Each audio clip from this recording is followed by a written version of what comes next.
Como les decía, en la clase de hoy vamos a ver la última parte que nos quedó pendiente de la unidad 3. Vamos a ver hash maps y recursión. Eh, no me voy a tomar mucho tiempo para hablar de hash map, ya que hemos trabajado con estructuras que creo yo son más complejas o que tienen más peso dentro de lo que es, dentro de lo que es Java. Y bueno, en concreto un hash map les parecerá bastante conocido, si bien aporta diferencias puntuales con otras estructuras de control disculpen, otras estructuras de datos que hemos trabajado. Los hash maps son similares en cierto sentido a un ArrayList y a un vector, solamente que no vamos a acceder a un elemento a través de un índice, sino que lo vamos a hacer a través de una clave, donde esta clave puede ser de prácticamente cualquier tipo de dato. O sea, podría ser un objeto, podría ser en principio, bueno, podría ser un número, podría ser una cadena de texto, etcétera. Entonces, para graficarlo simplemente, en un arreglo convencional, disculpen, en un ArrayList o en un vector, o en algunas de las otras estructuras que hemos trabajado en clases anteriores, nosotros teníamos un elemento, digamos que yo almaceno cadenas, voy a almacenar nombres simplemente para ejemplificar.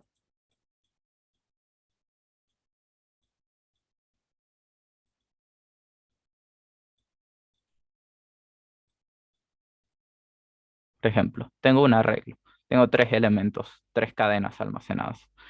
Pero la idea es que en un array list, en cualquier tipo de lista, en cualquier tipo de colección que habíamos visto anteriormente, nosotros siempre accedíamos a los elementos a través de un índice. Siempre utilizamos un índice, o sea, siempre esta colección era posicional. Y cada elemento accedíamos a través de ese índice, ¿no? Y siempre, en general, comenzábamos de cero para todas las colecciones.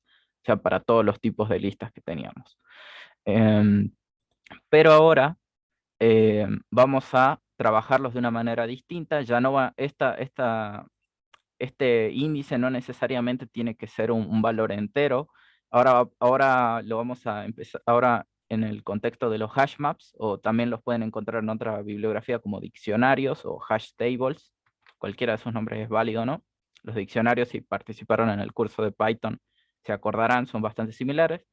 Nosotros lo que vamos a hacer es vincular una clave a un valor. Es decir, un elemento de mi colección ahora va a ser solamente accesible mediante una clave única. Entonces yo, por ejemplo, podría decir, en vez de tener un valor entero específico, o sea, tener una secuencia ordenada de índices, yo lo que podría tener es, por ejemplo, si estas son personas, si yo almacenara personas en una colección, en un hash map, yo podría acceder a ellos por un valor que los identifique de manera única. Por ejemplo, su número de documento.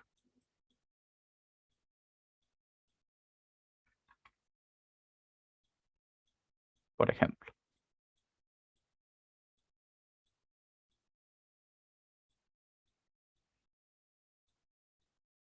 Disculpen, pongo puntos suspensivos simplemente, pero bueno, la idea es esta.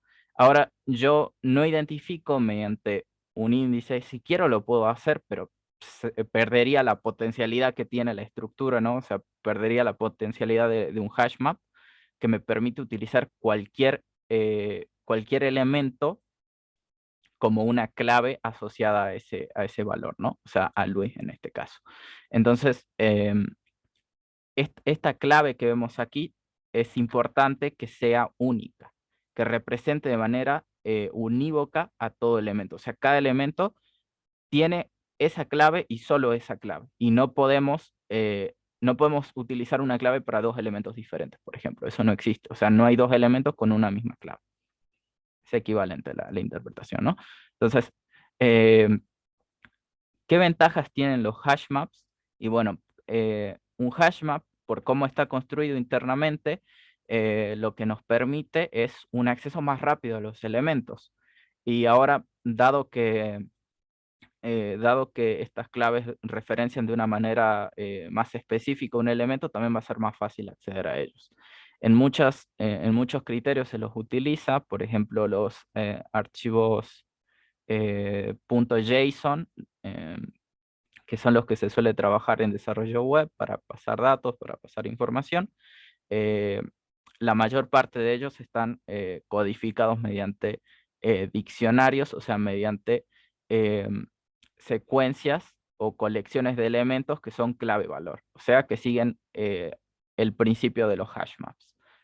Y el acceso es muy rápido, como van a poder ver. Entonces, ¿cómo creamos un hash map en Java concretamente? Bueno, Perdón, profesor, una pregunta. adelante. Aquí, el documento es único, pero habrá muchos que tienen ese mismo nombre. O sea, esta no es una relación biunívoca, uno a uno, o sí, Vamos, porque debe haber más de un Luis Parada, por decir algo. correcto.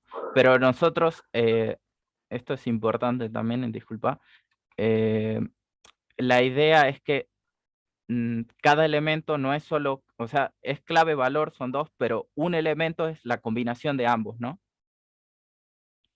Entonces, por eso no va a haber Ah, ok, repetición. eso ya lo hace diferente, claro. Ajá. Ok, ok, gracias.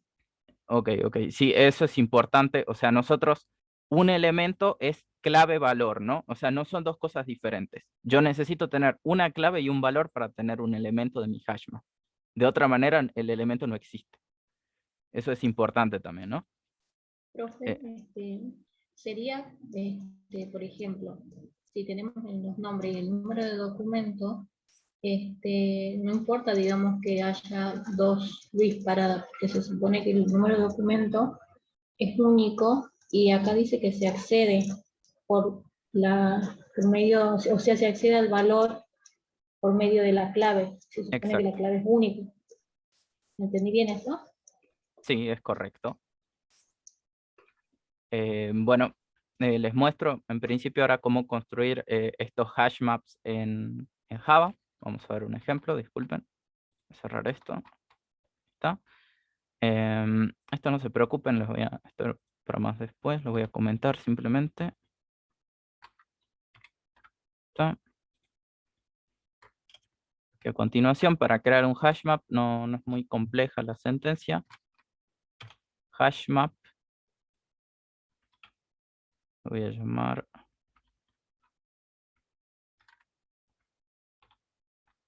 HM simplemente, es el mismo que tienen en el ejemplo. New hash map, el constructor, esto es una colección. En particular, esta colección nos provee de un constructor estándar, ¿no? Un constructor bastante típico. Tenemos que volver a llamar bajo el mismo nombre de la clase, bajo el mismo nombre de la colección. Y van a ver que anteriormente nosotros solamente deberíamos especificar un valor en concreto eh, dentro de este menor mayor. Esto se llama corchetes angulares, por cierto. 700, bien. ¿Y a cuánto, qué colores tenés? Dame un segundo, disculpen. Ahí está, disculpen. Bueno, como les decía anteriormente, si recuerdan, lo puedo mostrar ahora mismo con otro ejemplo.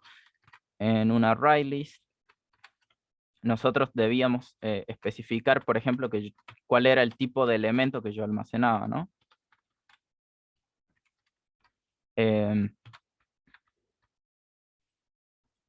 Yo siempre debía especificar cuáles son los elementos que almacenaba. Particularmente los hash maps, disculpen, cada par se va a componer justamente de clave valor, ¿no?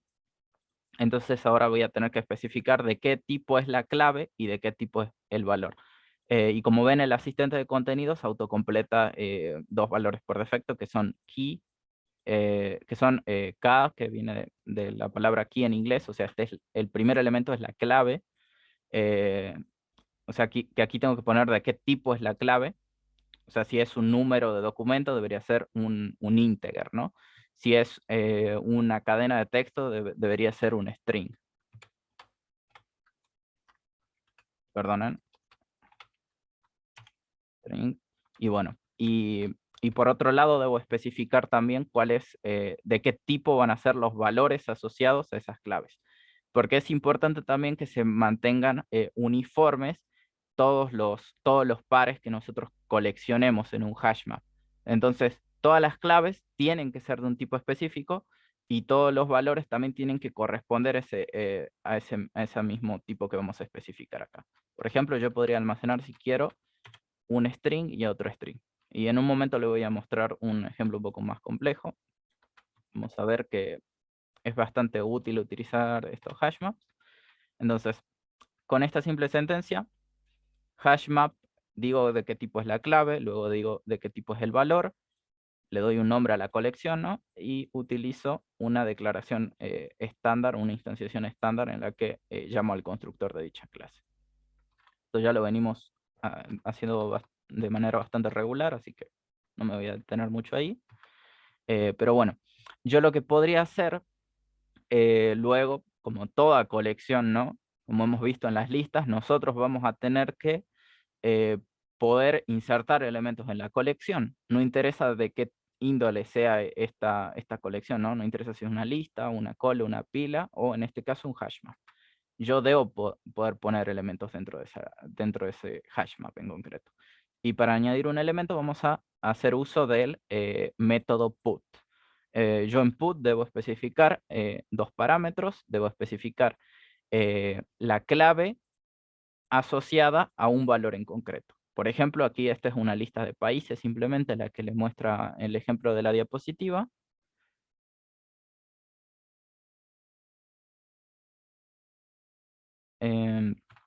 Disculpen, había un mensaje por el chat. No hay problema, pero bueno. Entonces, la idea es que nosotros siempre que queramos insertar un elemento, simplemente vamos a hacer uso de put.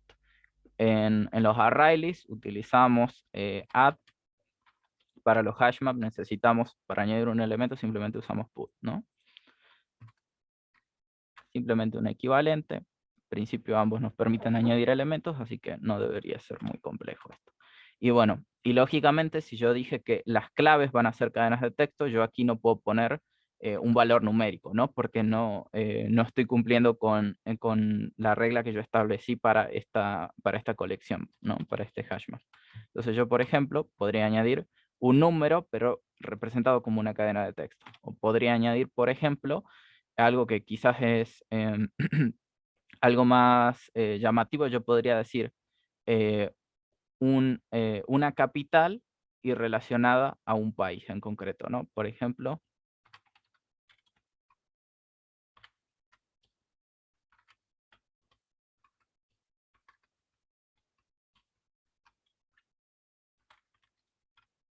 entonces, ahora mi hash map, sabemos que esta colección es única porque en principio no debería, no todas las capitales son únicas, ¿no? Entonces, bueno, en concreto también todos los países van a ser únicos, no hay dos países que tengan el mismo nombre. Pero la idea es esa. Nosotros siempre podemos relacionar un elemento, una clave, con un valor. Y siempre, y vamos a acceder, vamos a ver que luego cuando queramos obtener ese valor en concreto, yo voy a tener que hacer uso de esta clave y ya no de un índice como lo hacía en las listas, por ejemplo.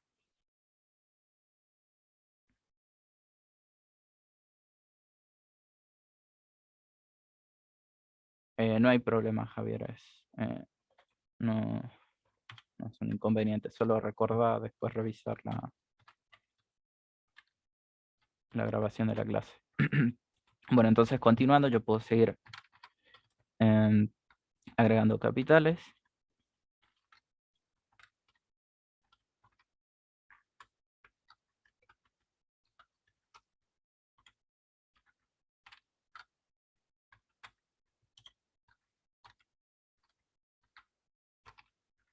Siempre utilizando el método put, ¿no? No me equivoco, Quito capital de Ecuador. Pero bueno. Entonces, de esta manera yo ahora tengo mi hash map. Puedo insertar elementos.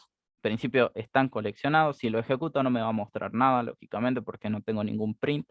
Pero bueno, si yo quisiera mostrar algo aún así del hash map, yo necesitaré alguna función, es decir, disculpen, algún método o comportamiento que me permita a mí acceder a un valor específico o mostrar, por ejemplo, solamente las claves o solamente los valores. O sea, yo necesito comportamientos para poder acceder a las propiedades que tiene esta colección justamente. Y bueno, también van a haber ejemplos dentro de las mismas diapositivas. Si yo quiero acceder a un elemento específico, van a ver que ahora yo no voy a utilizar un índice, sino que yo voy a utilizar la clave. En este caso concreto, en el ejemplo que tienen en las diapositivas, siguen utilizando, son cadenas de texto, ¿no? Son, digamos, números representados como cadenas de texto, como string, pero siguen siendo los que nosotros definamos. Yo podría definir cualquier valor en realidad, no necesariamente tienen que ser en secuencia también. Entonces, disculpen, voy a añadir un print y voy a acceder, por ejemplo, yo quiero a Colombia. Entonces, si yo quiero acceder a este valor en concreto, o sea, si yo quiero este país, voy a tener que poner su capital, y disculpen, voy a poner en minúscula esto para que no haya errores. Y bueno, y convencionalmente, bueno, como hacíamos con las listas, cualquier tipo de lista, otra vez con pilas, con colas en general, siempre existía un método de acceso, un método con el que yo podía obtener un valor, como en los array o las linked lists, existía el método get, en el cual yo indicaba el índice relacionado a un elemento, ¿no? En este caso voy a tener que indicar el valor, disculpen, la clave asociada a un valor específico. Entonces, si yo pongo hashmap.get Bogotá, me debería devolver Colombia. Como ven, es justamente lo que me está printeando aquí. Si yo pongo Quito, va a devolver Ecuador. Bueno, si pusiera Buenos Aires, me devolvería Argentina. Si yo me equivoco y pongo mal una clave, esto me dice que es un valor nulo, porque justamente esa combinación clave-valor no existe. No se ha registrado en ningún momento, ¿no? Entonces, si la clave que nosotros ingresamos no corresponde a ningún valor, entonces básicamente el par no existe, ¿no? O sea, el elemento del hash map no está registrado y por tanto me devuelve nulo. Entonces, de esa manera es que vamos a acceder a los diferentes elementos de mi hash map con un método get, solamente que ya no utilizando un índice, sino que utilizando una clave. Muy bien. Y bueno, continuando, estos también son comportamientos convencionales de las colecciones. Lo podíamos hacer en las listas, también lo vamos a poder hacer en los hash maps. ¿Cómo hago yo para eliminar un elemento en concreto? Yo voy a necesitar introducir la clave de ese par, ¿no? Yo tengo que, no me sirve insertar, no me sirve insertar un valor porque el valor sí podría estar repetido, ¿no? Como en el ejemplo que nos plasmaron hace un momento, o sea, en principio podrían existir dos personas llamadas Luis Augusto Parada, pero en principio las dos tienen documentos diferentes, ¿no? Bueno, en este caso específico hay una sola capital para un país, entonces esta clave sí es verdaderamente única, no debería haber dos capitales asociadas a un país, o no debería haber un país disculpen, con dos capitales diferentes, ¿no? Pero bueno, la idea es que para evitar borrar más de un par, más de un elemento de mi hashmap, yo siempre voy a acceder por el valor que es único. O sea, siempre voy a acceder por la clave.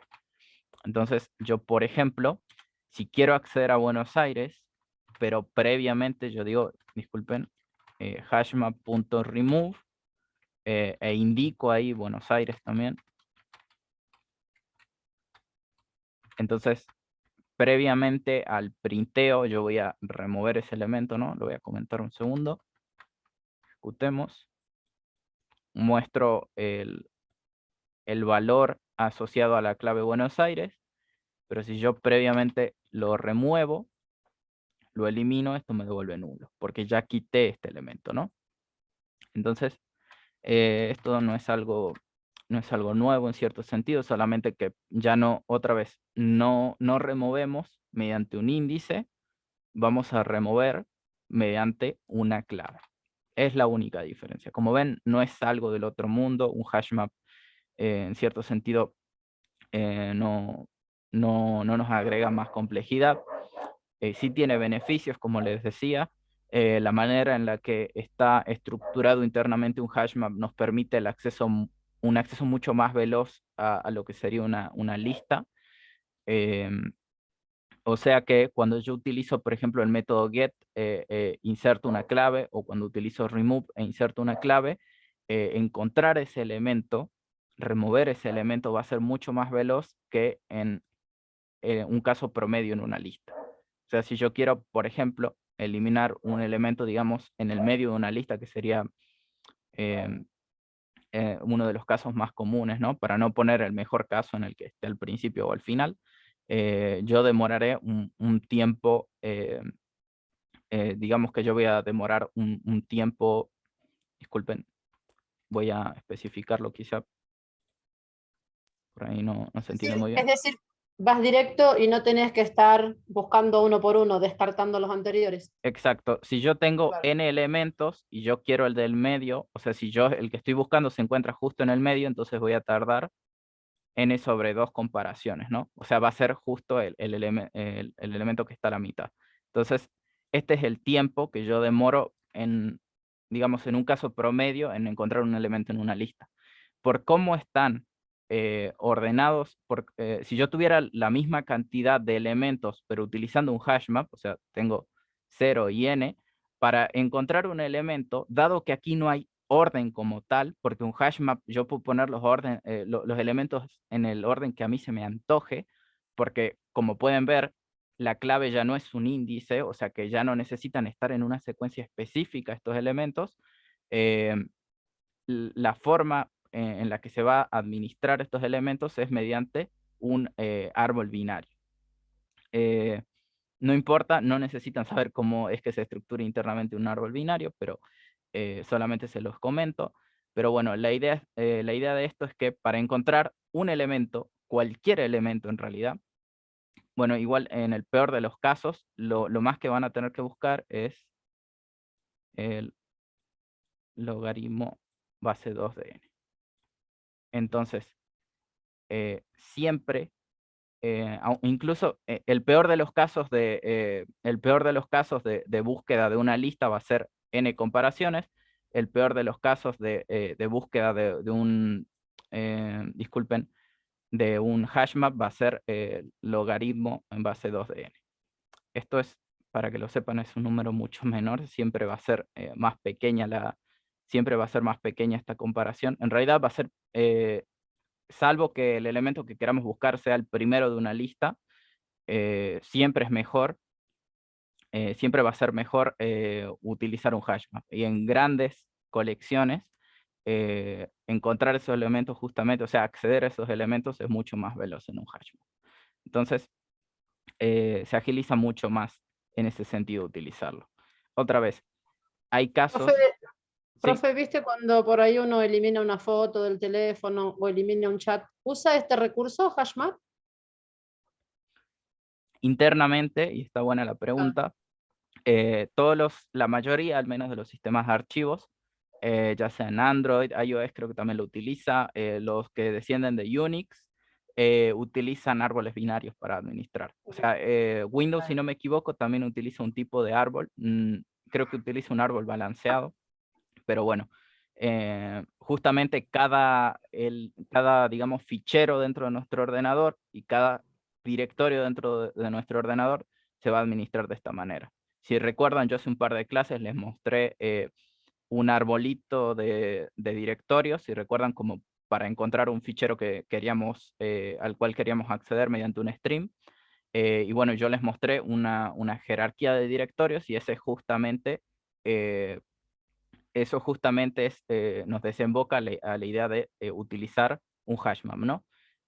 Por eso también como les decía, algunos lo conocen como diccionarios, otros los conocen como árboles de rutas, o también los conocen como hash table simplemente. Pero bueno, en última instancia sabemos que siempre que conozcamos la clave vamos a encontrar un valor específico, un valor en concreto, disculpen. Y el tratamiento no es tan complejo. Es bastante similar, de hecho, a las listas que veníamos trabajando. Solo decirles uno de los casos en los que, o una de las ventajas que tienen los hashmap y que no son inútiles justamente. Hay muchos casos en los que este acceso tiene que ser rápido y entonces la mejor salida es utilizar un hashmap, ¿no? Así como son veloces, ocupan más recursos, ¿no? Ocupan más memoria a veces los hashmap que una lista.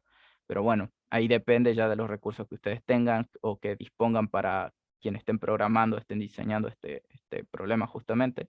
Si la memoria no es un problema para ustedes, entonces utilizar un hashmap es la solución más veloz en esos casos, ¿no? Las búsquedas van a ser mucho más sencillas de realizar. Profe, una Sí. consulta. Ujú. Aprovechando lo que está diciendo, para recorrer un hash map, no se, o sea, sería por medio de un for, pero si no se utiliza índice, ¿cómo sería, Ahora mismo les digamos, muestro para cómo. recorrer? Ah, Justamente, bien, bien, bien. bueno, adicionalmente solo menciono esto, o sea, podemos eliminar elementos con remove, eso ya quedó claro. Podemos preguntar también cuántos pares tenemos, ¿no? O sea, cuántos elementos clave valor tenemos almacenados, utilizando hashmap.size. Esto también es un comportamiento convencional de las colecciones. Preguntar por size es preguntar por el tamaño, por la cantidad de elementos, que para mí son 3. El par Buenos Aires, Argentina, Bogotá, Colombia, Quito, Ecuador. Pero bueno, solo para recordarlo. También, de hecho, lo voy a mostrar aquí arriba. Si recuerdan, ArrayList viene de la librería JavaUtil. También Linked List también está en JavaUtil. Todas las colecciones en realidad están en JavaUtil. Y HashMap no es una excepción. Y es justamente porque un HashMap también es un tipo de colección, pero que utiliza otro criterio, ¿no? Que no utiliza índices propiamente para poder ordenar sus elementos, para poder almacenar sus elementos. Y entonces, bueno, ahora respondiendo a la pregunta que me habían dicho, yo cómo accedo a todos los elementos de un hashmap, o sea, cómo recorre un hashmap. Y bueno, existen diferentes, de hecho existen 2 métodos de acceso. Uno se conoce como keyset, que básicamente keyset nos devuelve todas las claves. O sea, si tenemos todas las claves, podemos recorrer todo el hashmap e ir preguntando cada valor de mi hashmap a través de esa clave que he extraído, ¿no? Porque en principio las tengo todas, ¿no?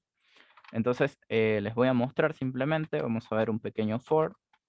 Yo diré for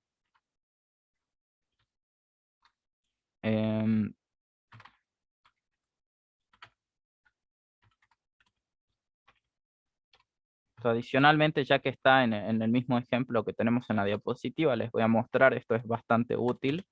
Esto es un for, específico para objetos, es una forma, también se lo conoce como for each en algunos lenguajes, pero bueno, lo voy a mostrar, punto keyset. Disculpen, me comí la letra acá. Ahí está, keyset. Y van a ver que hashmap.keyset es una colección de elementos. Hashmap.keyset, y disculpen, ahí está, es una serie de valores. De hecho, lo voy a mostrar en un print para que puedan visualizarlo de manera más clara. Luego volvemos a completar esto. Ejecutemos. Como pueden ver, hashmap.keyset me devuelve justamente todas las claves, ¿no? Me devuelve Buenos Aires, Quito y Bogotá.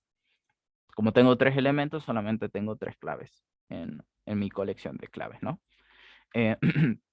Y entonces, dado que esta es una, como pueden ver, keyset me va a devolver una lista, ¿no? O sea, me va a devolver una lista de elementos. Dado que es una, ahora el keyset es una lista de claves, nosotros ya sabemos cómo recorrer una lista. Podemos utilizar un for convencional. Entonces, lo que hacíamos comúnmente era, les voy a mostrar la comparativa entre los dos fors, ya que tienen el ejemplo. Esto es lo que venimos haciendo típicamente, mientras i sea menor que hmap.keyset.size. De hecho, lo voy a almacenar en una variable.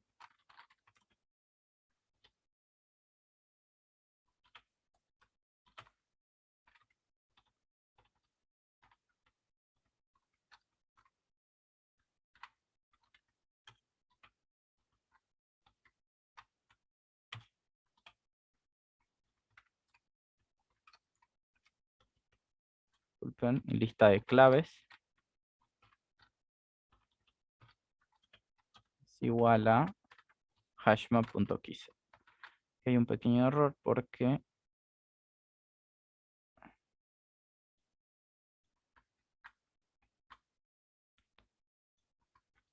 puedo decir que es una string.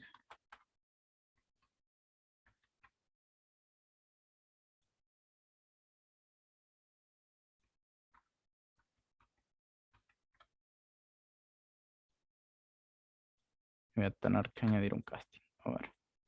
Entonces ahora puedo decir claves.size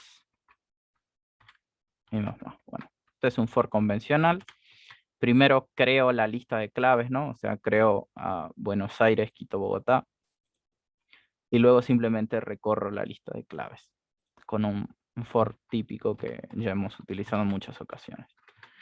Un print, y dentro de print voy a ir, ya que tengo la clave, puedo acceder al elemento si quiero, ¿no? Entonces, en primera simplemente voy a decir lista.clave.get una posición. Luego les voy a mostrar algo que es más útil.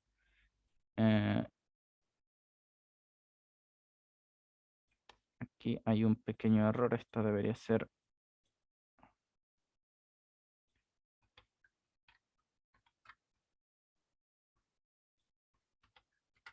un segundo.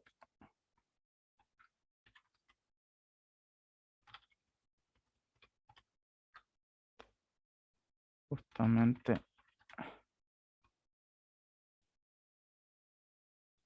necesito importar esto.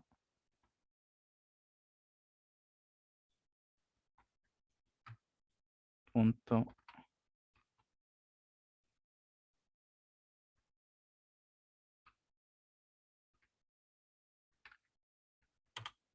Vamos a utilizar un iterador, va a ser un poco más fácil. Iterador. Strings.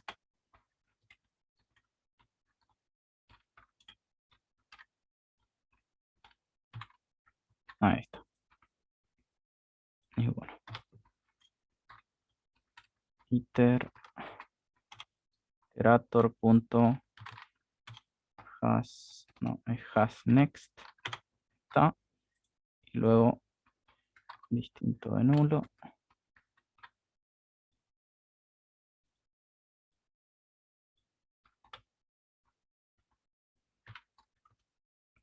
While.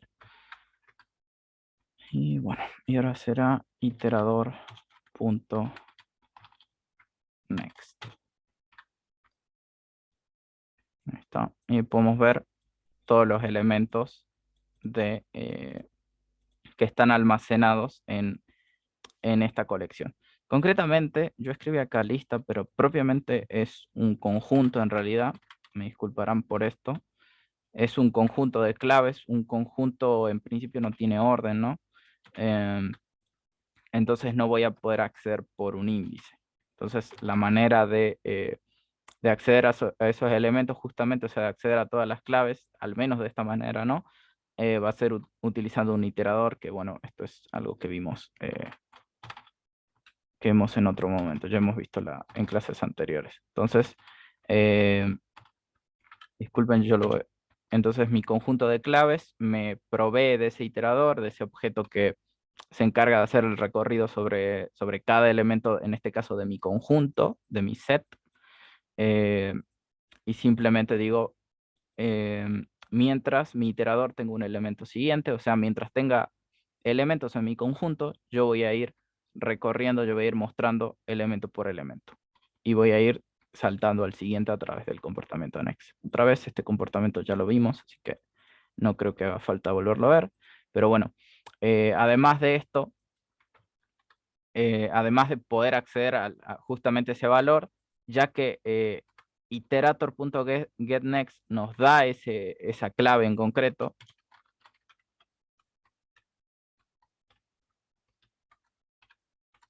O sea, esto nos provee de la clave que yo necesito, o sea, de estas que justamente porque es el conjunto de claves, ¿no? Ya que yo tengo la clave, también puedo acceder al valor. Entonces yo podría decir hashmap.get, o sea, que me devuelva el elemento que tiene esa clave que acabo de extraer del conjunto de claves. Entonces, si ahora ejecuto, me devuelve Argentina, Ecuador y Colombia. Tengo el conjunto de claves, puedo acceder a los valores asociados a esas claves. Y bueno, y adicionalmente, como les comentaba, aquí les muestran un for que quizás es mucho más simple para resolver este ejercicio. En este caso yo voy a decir, lo voy a interpretar tal cual está descrito ahí. Esto nos dice, para cada cadena de texto, yo la voy a llamar clave,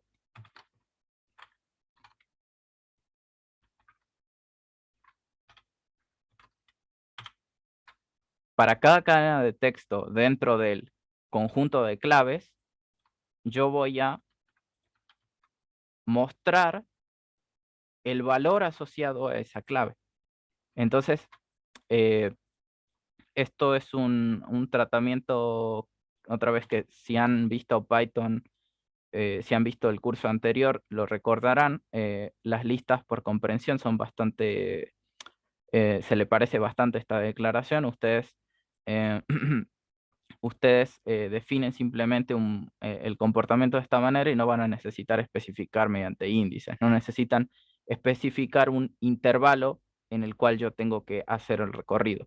Yo digo, para cada elemento de mi conjunto o para cada clave de mi conjunto de claves, yo realizo una tarea. En este caso, simplemente muestro el valor asociado a esa clave. Entonces, si yo ejecuto, van a ver que se va a repetir de vuelta Argentina, Ecuador y Colombia, ¿no?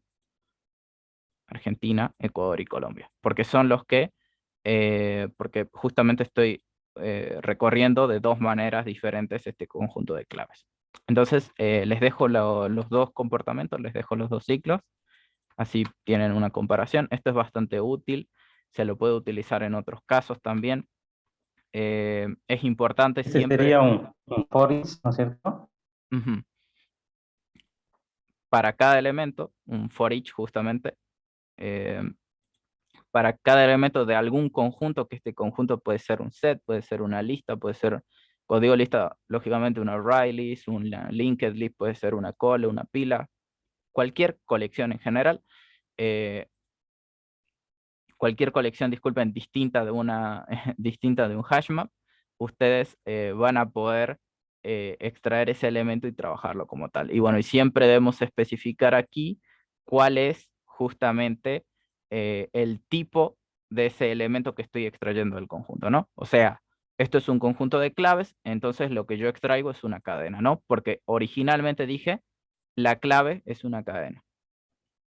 Entonces, si mi clave, por ejemplo, fuera un valor entero, entonces dentro de mi for, yo debería decir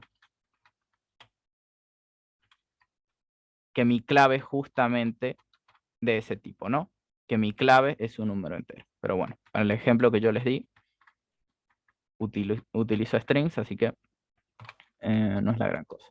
Y bueno, adicionalmente, ustedes también pueden acceder a todos los valores, pero bueno, en general, si ustedes acceden a los valores, quizás les falta algo de contexto para poder relacionar esos elementos, ¿no? O sea, por lo general la clave es lo que define al elemento como tal, así que los valores nos dan datos adicionales, disculpen, entonces esto no es tan utilizado, pero bueno, en algunos casos es útil. conocer todos los valores concretos. Entonces, de la misma manera, voy a utilizar este for each también que tenemos aquí. Simplemente voy a decir, ahora ya no para cada clave de mi conjunto, ahora voy a decir para cada valor de mi conjunto, yo lo que voy a hacer es hashmap.values. Entonces, values me devuelve justamente todos los valores de mi hashmap. O sea, me va a devolver un conjunto que va a ser Argentina, Colombia y Ecuador. Y bueno, y aquí lógicamente, ya que tengo los valores, ¿no? No necesito acceder a ellos mediante la clave. Entonces puedo decir que printeo el valor como tal. Y van a ver que, disculpen, voy a comentar esto para que pueda verse claramente. Está, ejecutemos. Pueden ver, mediante este for, yo estoy accediendo a los valores, pero no mediante su clave, ¿no? Estoy accediendo al conjunto de valores. Otra vez, esto pierde un poco de sentido porque yo no sé mediante qué clave específica ingresé a él. O sea, no necesito, por lo general ustedes van a necesitar de las dos cosas, clave y valor, para que tenga sentido el elemento. De otra manera, pierden un poco pierde un poco el contexto de lo que están trabajando. O sea, podrían tener dos valores iguales. Disculpen, y aquí les voy a mostrar un poco para que puedan ver a lo que me refiero. Yo podría tener, en algún mundo paralelo, esto quizás podría tener dos capitales, un país, pero bueno, si yo accedo al conjunto de valores, yo podría tener dos valores repetidos, ¿no? Y aquí pierde un poco de sentido el tener que ingresar o sea, poder acceder directamente a todos esos valores. Yo no sé a qué hace referencia esta cadena argentina y esta cadena argentina, porque me falta parte del elemento como tal, o sea, me falta la clave. Por eso por eso lo dije al principio, cada elemento siempre es una tupla, siempre es una combinación de dos elementos, siempre es clave-valor, y no tienen sentido cuando están separados. Profesor, aquí en el último ejemplo, ¿podríamos desde el valor traer la clave? Aquí en el último ejemplo, hacer el for. Se puede hacer, no digo que es imposible, pero es mucho más complejo, porque lo que vos podrías hacer es, lo que vos podés hacer, por ejemplo, ya que tenés los valores, puedes recorrer el conjunto disculpa, voy a descomentar esto. Lo que podemos hacer es recorrer el conjunto de claves e ir comparando, ¿no? E ir comparando cuáles son las claves que tienen ese valor asociado. Pero no hay un método propiamente dentro de HashMap que nos diga eso. O sea, el mismo objeto como tal no te permite hacerlo. O sea, si yo tendría el nombre y quisiera saber el documento, y siendo el documento la clave, sería complejo. Sí, es más complejo que eso. No hay un comportamiento que de manera directa lo haga. Porque justamente vos podés tener, como ves aquí, dos valores repetidos, pero la clave asociada es única para cada uno, ¿no? Entonces, lo que deberías devolver es una lista de claves que coincidan con tener ese valor. En este caso, me debería devolver Buenos Aires y Salta, ¿no? Porque hay dos claves que tienen el mismo valor. Pero bueno, es más complejo. Se puede hacer si quieren, les puedo mostrar cómo, pero no es algo práctico otra vez. Por eso siempre cuando ustedes se registran en sitios, les pide algo muy típico. Si ustedes se registran como usuario de alguna red social, siempre les va a pedir un correo, por ejemplo, para ingresar a esa red social en situaciones posteriores, porque en principio el correo es único. Y bueno, ahí tienen otro uso bastante común de los hashmaps. Los correos electrónicos y los datos asociados a ese correo electrónico son algo muy común también para esta estructura. Entonces, no te digo que es imposible, lo que te digo es que es engorroso de trabajar. Ok, gracias. Esto le iba a preguntar, profe, si el tema de los correos era uno. Y Sí. otro, los números de usuario, de socio también, Sí, ¿aplicaría? sí. Hay muchísimas estructuras que se manejan utilizando hashmaps. Como hoy en día, como te decía, casi todo lo que se maneja en servicios web utilizan o soportan o sea, cuando ustedes comunican información a través de un sitio web, en principio ustedes están en un dispositivo, el que está ejecutando la aplicación como tal, ¿no? Y hay un servidor que recibe el pedido de alguna operación que ustedes están teniendo. Entonces, eh, ahí hago referencia un poco a lo que vimos con Streams. Si recuerdan, ustedes establecen un canal de comunicación entre su programa y un fichero. En este caso, una aplicación web, ustedes van a establecer una comunicación entre su aplicación como tal y un servidor. Y entonces, ¿qué va a pasar por ese canal? Va a pasar van a pasar datos que van a tener un formato específico. El formato es el más común utilizado hoy en día, es, bueno, XML y JSON, y ambos se utilizan bajo el criterio de los hashmap, ¿no? No le digo que es específicamente el tipo de hashmap que maneja Java, pero bueno, son similares. Entonces el tratamiento no es muy distinto. Ustedes van a tener una clave asociada a un conjunto de datos. Por lo general, van a ser de esta índole los datos que pasan. Por eso lo mencionamos esta estructura, porque es bastante útil y les va a servir más adelante. Es bastante más seguro también, en algunos casos, trabajar con un hashmap. Bueno, no me extiendo mucho más con esto. Como ven, eh, es un poco diferente de un ArrayList, pero tampoco va mucho más allá, ¿no? Ahora tenemos ahora nuestro índice, si quieren, va a ser, puede ser de cualquier índole. Y ahora no necesita necesariamente tener que estar ordenado nuestra lista. Yo puedo insertar los valores en el orden que a mí me apetezca. De hecho, para mostrarles, yo pude haber insertado Argentina al final y esto no cambia nada. Esto no cambia nada porque aquí, bueno, printé el hashmap completo, ¿no? Esto también no se los mostré hace un rato, pero bueno. Values, disculpen. Eh, Aquí, como pueden ver, simplemente estoy... ahí está. Ahí está. Simplemente muestro los elementos asociados y bueno, por defecto, si ven, me está mostrando Argentina, me está mostrando Ecuador, me está mostrando Colombia. Pero yo primero ingresé Colombia, luego ingresé Ecuador y al final ingresé a Argentina. Entonces, ¿por qué me los muestro en este orden? Porque, y tampoco es alfabético para esto, ¿no? O sea, tendría que mostrarme Argentina, Colombia, Ecuador. Y bueno, entonces, eh, ¿qué criterio es el que sigue values? El comportamiento values. ¿O en qué sentido se van a ordenar o qué orden van a seguir los hashmaps? En las claves parece. Sí, Exactamente. claro, Va a depender se de... ordenó, claro, del el orden alfabético de la clave acá. Sí. Ujú. Va a depender por qué criterio de comparación sigan esas claves. Y así como yo les dije que pueden ser cadenas de texto, que es lo más convencional, la mayor parte de los ejemplos van a encontrar que la clave es una cadena, o sea, por lo general la clave es un objeto simple, ¿no? Es lo más sencillo posible para que el acceso no sea muy, muy difícil. Pero bueno, también podría ser perfectamente un objeto. Podría ser un objeto de cualquier clase, ¿no? Una tarjeta de crédito, una clave, disculpen, un usuario, una cuenta bancaria, una figura geométrica, lo que ustedes quieran. En realidad pueden crear el tipo de combinación que les apetezca. Pero bueno, sería algo impráctico, ¿no? Por lo general, si ustedes quieren acceder, y por eso les tenía preparado aquí un pequeño ejemplo, tengo un par de elementos creados, los voy a cortar. Voy a comentar todo esto si me permiten. Vamos a crear un nuevo hashmap para cerrar con el tema.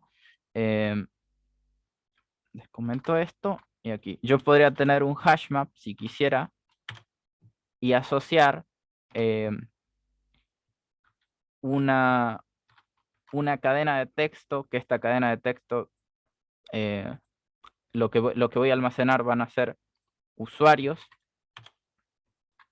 y que va a referenciar de manera única a mi usuario. O sea, cuál va a ser ¿Cuál va a ser la clave que va a referenciar de manera única a cada usuario que tenga en mi colección? Y bueno, concretamente, si recuerdan, este usuario lo vimos la clase pasada, cada usuario tiene un nombre, un apellido, un correo electrónico y una tarjeta. Otra vez, muchas personas pueden tener el mismo nombre, el mismo apellido, no es algo, es un poco curioso que encuentren una persona que se llame igual, pero no es imposible.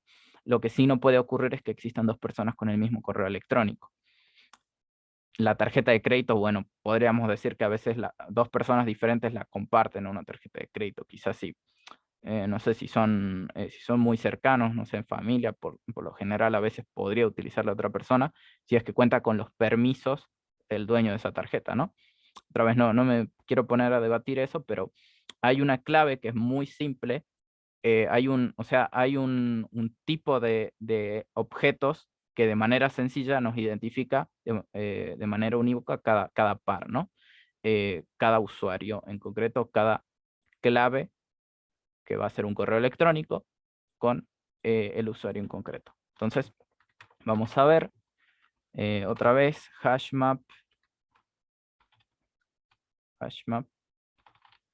igual a new hashmap, y esto es típico. Aquí tengo creado una tarjeta de crédito y un usuario, una segunda tarjeta de crédito y otro usuario, y bueno, esa tarjeta le corresponde a dicho usuario, ¿no?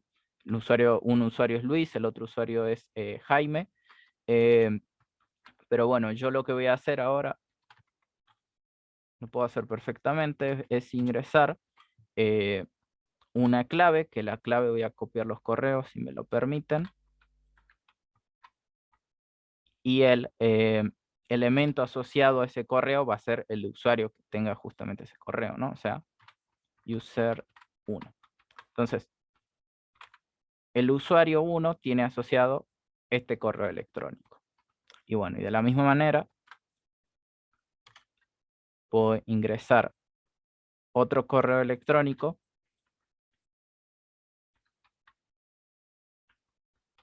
pero que esté asociado al usuario 2, ¿no? Entonces, de esa manera yo siempre puedo recorrer este hashmap, este conjunto de elementos, esta colección a final de cuentas, y decir, por ejemplo, for, voy a copiar esto de acá.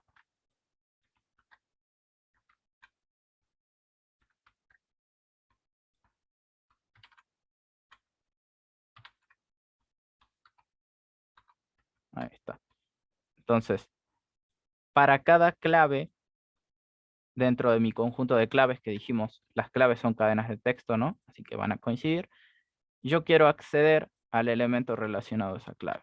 Y lo que me va a devolver, estos son los usuarios que corresponden a esos correos electrónicos. O sea, me va a devolver Luis Augusto, en este caso no muestro el apellido, pero eso tiene que ver por cómo está definida la clase usuario, no es culpa del hashmap. Y bueno, y a continuación muestro el correo electrónico, ¿no? Yo también podría acceder, si quiero, a la tarjeta de crédito de esa persona, porque puedo acceder a ese elemento a través de su clave, ¿no? Podría decir, por ejemplo, punto get tarjeta, como ven. O sea, accedo a la tarjeta de ese usuario en concreto al que estoy accediendo también, y la utilizo, por ejemplo, para comprar un producto de 10.000 pesos, por poner un ejemplo. Se puede hacer, no es que sea imposible. Como yo tengo acceso al usuario a través de su clave, que es un correo, yo también voy a poder acceder a todos los elementos que tenga ese objeto, ¿no? Que son su tarjeta, su nombre, su apellido, etcétera. El mismo correo electrónico que forma parte del objeto. Y esa es la idea.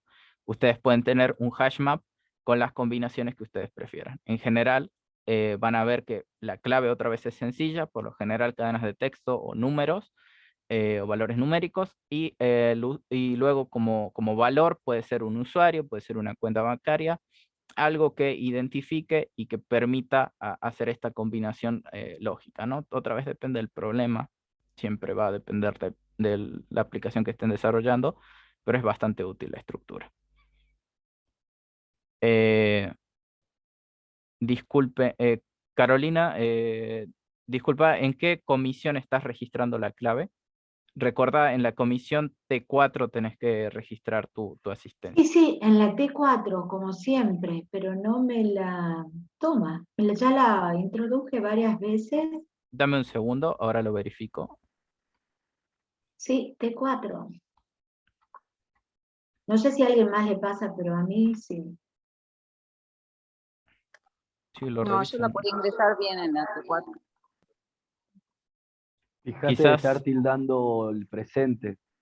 Sí, sí, tilde el presente, todo. Lo hice, ya va como 5 veces, quizás un pero espacio en no. blanco puede ser, ¿no? A ver, dame un segundo. Ah, ahí está, dale. Sí, sí, debe ser eso. Bueno, ahí lo puse sin espacios, debería funcionar ya, Ah, ¿no? profesor, Yo la cargué perfecto. perdón, antes de pasar del tema, una Ujú. preguntita. Em, por ejemplo, con el tema de los colores, que tiene un color, se puede expresar en el hexadecimal con el numeral adelante o en el RGB, o también hay otra posibilidad más. ¿Cómo podríamos, cómo sería, no se puede usar el hash map? ¿Qué opciones tenemos para eso desde la Eh, programación? sí podrías utilizar un hashmap, podrías utilizar su correlación, o sea, su transformación a hexadecimal, puedes normalizarlo si querés, y luego poner su combinación RGB. O puedes asociar, disculpa, hay tipos de datos que, por ejemplo, color, que pertenece a una librería. O sea, los colores también están definidos dentro de, en general son para interfaces gráficas, porque, o sea, ustedes acá no ven nada, ¿no? O sea, ven la consola simplemente, o para desarrollo web y demás. Aquí nos es indiferente trabajar con un color u otro, pero si yo podría tener una cadena de texto o podría tener disculpa, un objeto hexadecimal que sea un número en esa base, ¿no? En base 16, y que se corresponda con un objeto que sea un color. Y bueno, este color lógicamente va a tener una escala de rojos, verdes y azules. Entonces, sí es posible, no, no es que no. Eh, y esa, en principio, cada clave, cada color se representa también de manera, también tiene un valor hexadecimal único correspondiente a ese color específico, esa combinación de rojos, verdes y azules. Entonces, sí existen combinaciones, podés llegar a hacerlo si lo requieres. No sé Ok, si gracias. respondo. Sí, gracias. Perfecto. Igual, luego, como les dije, este viernes, si es que pueden estar, en principio tenemos 4 horas, me dieron una sala eh, para que les explique un poco más. Vamos a ver, cuando veamos base de datos el jueves, les voy a mostrar cómo instalar MySQL. Pueden consultar estas cosas también, que pueden consultar por ejercicios. Yo también tengo pensado un par de ejercicios para ustedes, por si quieren ver algo más didáctico. Y nada. Em, Igual les voy a enviar un correo a todos en cuanto termine la clase, ¿no? Bueno, volviendo ahora sí al que estábamos viendo, un hashmap como tal. Profe, cuando se Eh, refiere a un aula, ¿va a ser presencial la clase? no, perdón, Ah, cuando digo, me refiero a las salas de Zoom, disculpen. Es ok, que ok. los viernes hay Sí, talleres por lo general, de hecho sí, se ha comunicado un taller hace poco, sí. y bueno, y a veces están ocupados, pero bueno, me dieron una clave, así que podemos, me dieron una sala de Zoom, así que podemos utilizarla todo ese espacio de tiempo. Bueno, y bueno, también un hashmap, algo que tiene, también lo tienen todas las otras colecciones, ¿no? Yo puedo eliminar todos los elementos de la colección si quiero. Entonces, ahora solo para hacerles ver, yo puedo hacer hashmap.clear y de hecho, para que sea más claro, antes de mostrar los valores asociados a una clave, si yo ejecuto esto, no me va a mostrar nada, ¿no? Porque lógicamente esto, o sea, no existe clave dentro de mi conjunto de claves, porque las eliminé todas. Y por tanto, eliminé los valores asociados a esas claves también. Entonces, clear a veces es útil en general para limpiar memoria, por si ya no necesitan trabajar con esto. Esto, otra vez, es solo un detalle. Java tiene su asistente, disculpen, su garbage manager, con el que manejan justamente las variables que no se utilizan más o que se están desperdiciando. Pero bueno, en casos complejos, si necesitan que en ese momento quieren liberar todo ese espacio de memoria, porque saben que no van a utilizar más el hashmap, les puede ser útil hacer un clear del mismo, ¿no? Eliminar todos los datos almacenados. Pero bueno, esto sería todo. Como ven, otra vez no es muy diferente una lista. Así que si quieren que veamos, hay solo un ejercicio de hashmap en el práctico.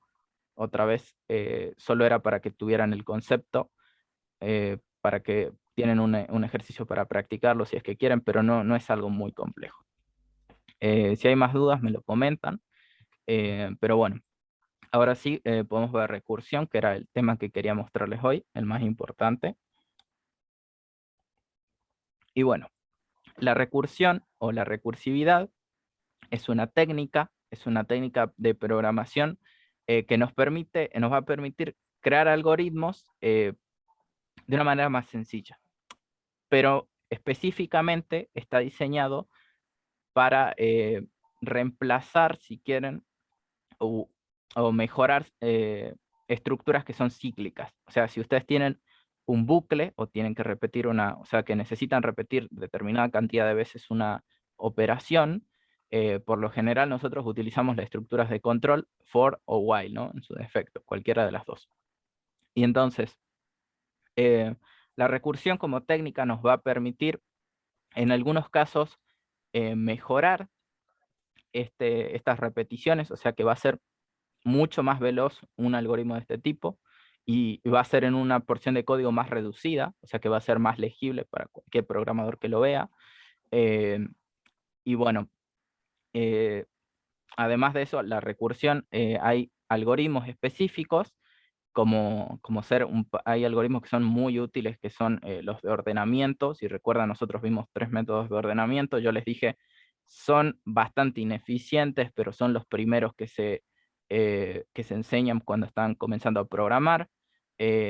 Los mejores algoritmos, los que hacen los algoritmos más veloces, son los que emplean esta técnica justamente. La recursión nos permite crear estos algoritmos únicos, dentro de los cuales están, por ejemplo, heap sort, merge sort y quicksort, por ejemplo. Sorte es ordenar en inglés, ¿no?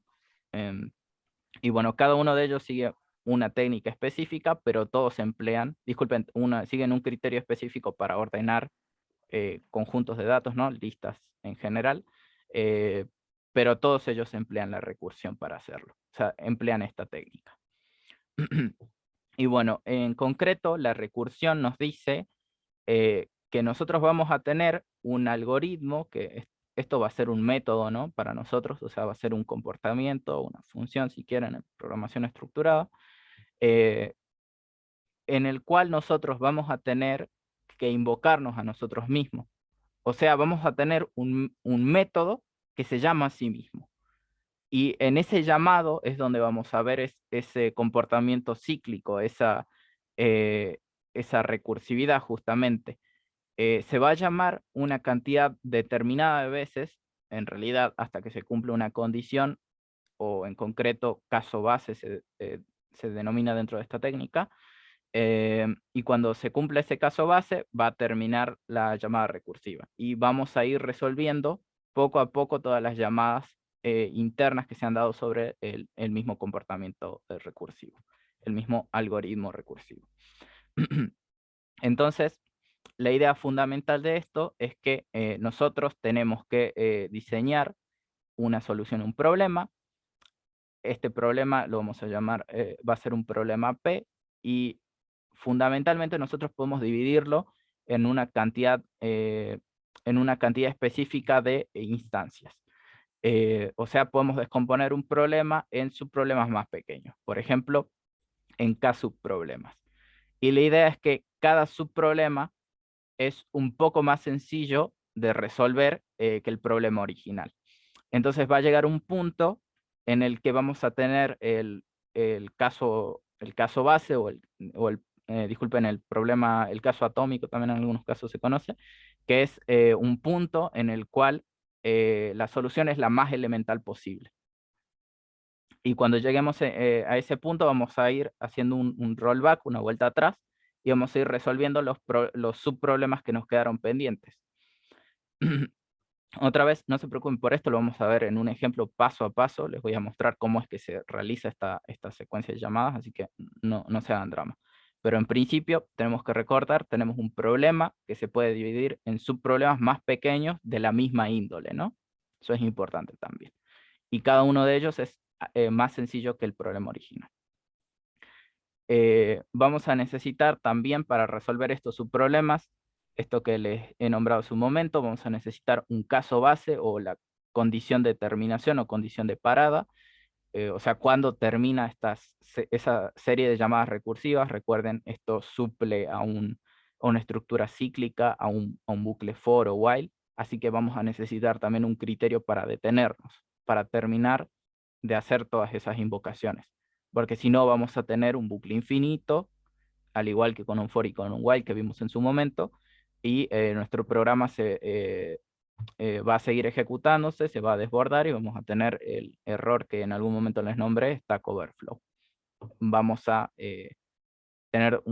vamos a romper con la primera característica de un algoritmo, que es que debe ser un conjunto ordenado y finito de pasos, y justamente eso no puede existir. Por eso tenemos este caso base.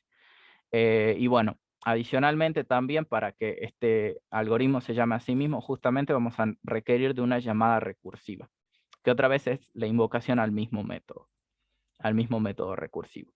Y es importante que la llamada recursiva siempre modifique algo en sus parámetros, o sea que siempre cuando nosotros hagamos una nueva llamada recursiva, atienda a un problema más pequeño, que es lo que decíamos originalmente, ¿no?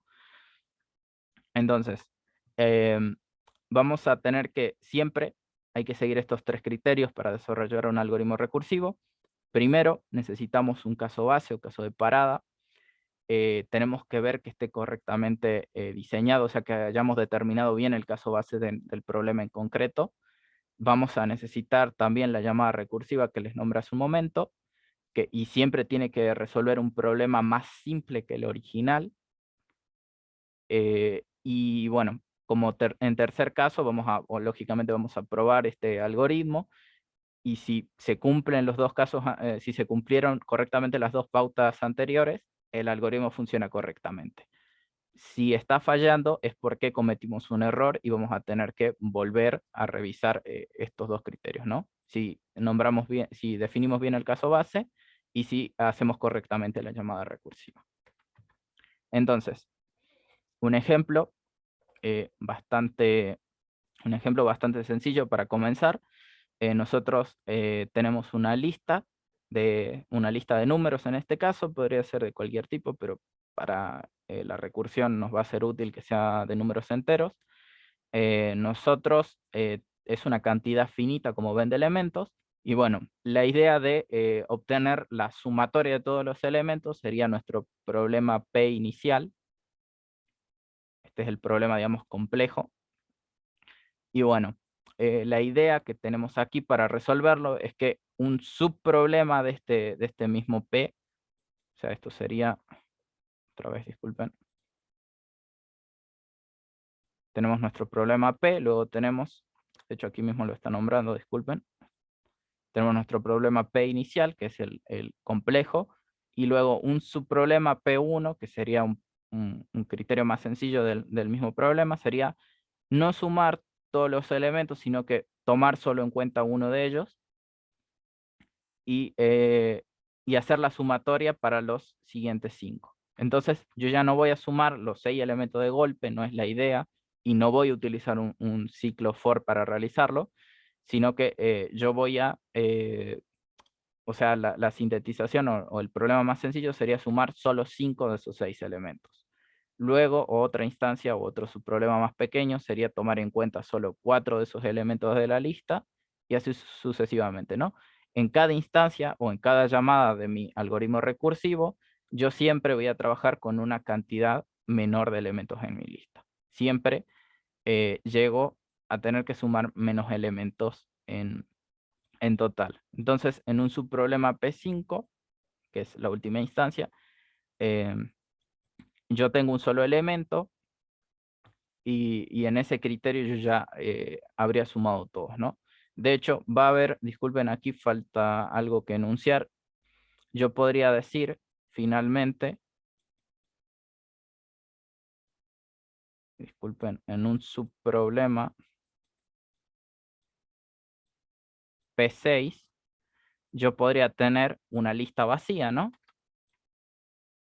Entonces, cuando la cantidad de elementos sea 0, cuando mi lista esté vacía, yo sé que el valor adicional que le tengo que añadir a esta sumatoria es concretamente 0. O sea, yo no tengo que seguir sumando. Ese es mi punto de parada. Cuando me quedo sin elementos en mi lista, cuando la sumatoria se da sobre una lista vacía, yo ya he terminado de hacer este recorrido. Entonces, yo entiendo que este problema, visto de esta manera, quizás no lo comprenda del todo, así que vamos a ver un poco dentro de Java, les voy a mostrar cómo desarrollarlo. Disculpen, aquí yo tengo todas las soluciones del práctico, ¿no? Pero lo voy a dejar para después. Voy a llamar recursividad esta clase. Y bueno, aquí tengo un test de recursión. Voy a crear una nueva clase también que se llame test recursividad. Recursividad, recursión son equivalentes, ¿no? Dos nombres distintos para la misma técnica. Y bueno, entonces, comúnmente, y vamos a comenzar con un algoritmo iterativo y luego vamos luego le voy a mostrar el recursivo.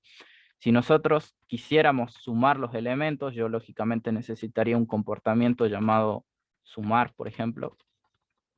Si escribo bien esto. Lo voy a llamar sumar iterativo. O sea, es no recursivo el método. Y yo recibo un arreglo de números enteros, ¿no? Puedo llamar lista, lo puedo llamar arreglo, es indiferente. Y como resultado de sumar, o lo puedo llamar sumatoria si quiero, otra vez es indiferente el nombre que tenga, yo voy a tener un número entero como resultado, ¿no? O sea, tengo una lista de números enteros, la sumatoria de los números enteros va a ser un número entero, lógicamente. Eso es lo que estoy diciendo. Y bueno, de manera iterativa lo que hacíamos, yo iba a necesitar una variable en la cual acumular todos esos valores que contiene mi lista, ¿no? Lo voy a llamar suma o lo puedo llamar sumatoria. En este caso. ¿Está? Y ahora, por i igual a 0 y menor, disculpen, ese es el asistente de contenidos, menor que esto.length y más, yo voy a hacer sumatoria más igual lista en la posición y.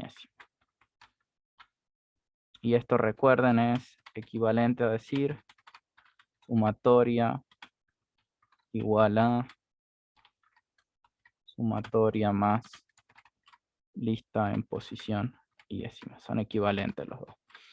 Entonces voy acumulando dentro de este ciclo cada uno de los elementos que están en mi lista. Poco a poco voy realizando la sumatoria, ¿no? Y entonces yo voy a tener que devolver justamente, o sea, una vez he terminado este bucle, tengo la sumatoria total de todos los elementos de la lista, pero claro, debo devolver la sumatoria como tal, o sea, necesito devolver el valor de la sumatoria. Entonces, necesito una sentencia return en el que devuelva esa sumatoria. Entonces, si ahora yo ejecuto, disculpen, tengo que crear primero el objeto, recursividad, voy a llamar R.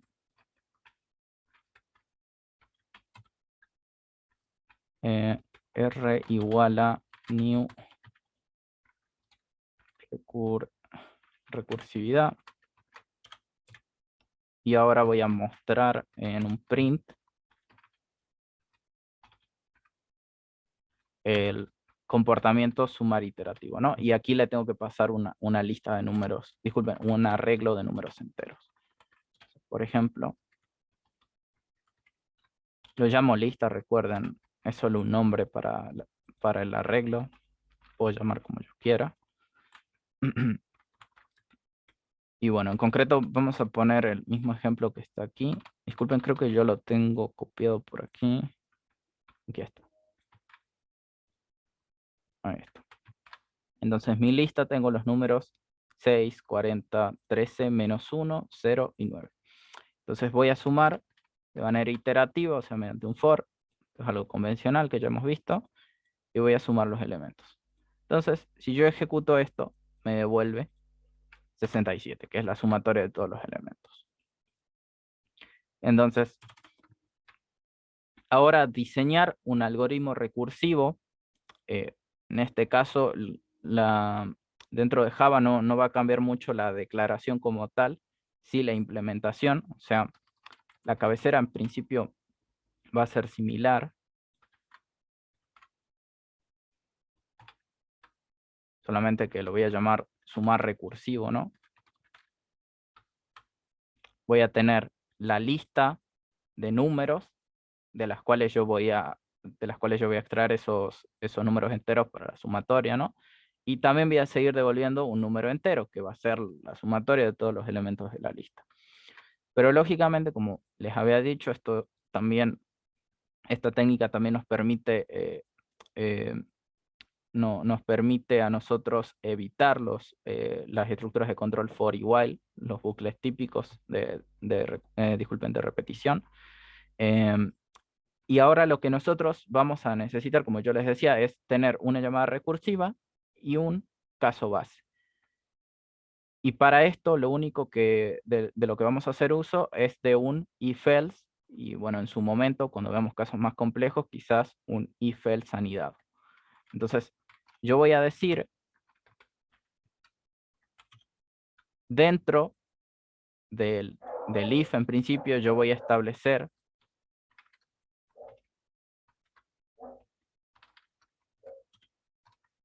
mi caso base, o sea, cuando se cumpla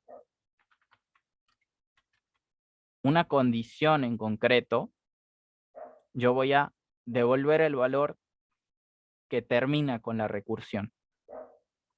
Yo voy a hacer una llamada específica a un valor en concreto que permite acabar con esta estructura cíclica, ¿no?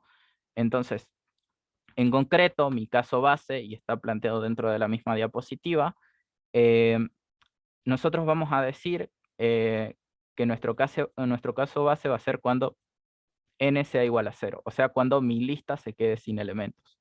O sea, que si mi lista es de tamaño n, y voy a añadir otro parámetro, va a ser de tamaño n, mi caso base debería ser cuando n sea igual a 0. O sea, que no tenga más elementos en la lista.